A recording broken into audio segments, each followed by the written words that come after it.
Inside the Gqeberha High Court, the fourth day of the reopened inquest began with more testimony, this time from those closest to the Cradock Four. One of the first witnesses, Professor Derrick Swartz, remembers the last conversation he had with Matthew Goniwe shortly before the four men drove off towards the set-up roadblock. We agreed that he would not stop unless it would be a police car or a traffic warden. That was our last sort of conversation at the car itself, and so on. And then I think he left at about 9. I may be not quite right about the time, but it wasn't too late, but it certainly wasn't early evening. It was already getting dark at the time. Yes. And that was the last we spoke.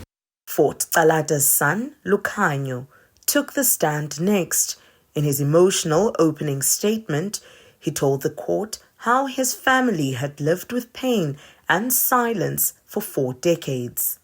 To stand here today in court, ma'am, 40 years after my father was killed, I feel has been a real terrible travesty. It's a real injustice in ways that I don't think I've got the vocabulary to describe. Other than the fact that for the last 40 years, we've had to grow up with pieces of our souls missing.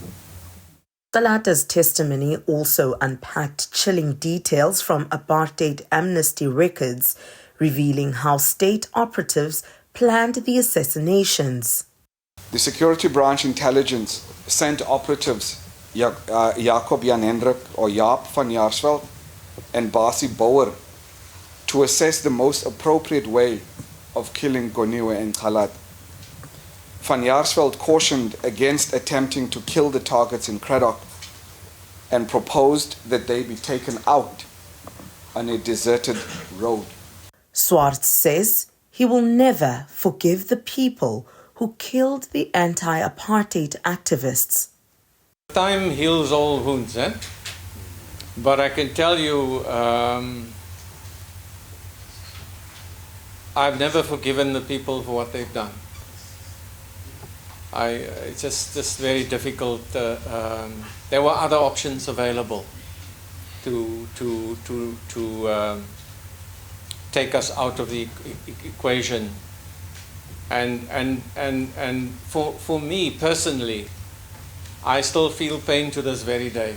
The inquest continues tomorrow with more testimony from Lukhanyo Calata. Fort Calata's widow, Nomonde, is also expected to take the stand. For Newzroom Afrika on Channel 405, I'm Sipha Kema at the Gqeberha High Court.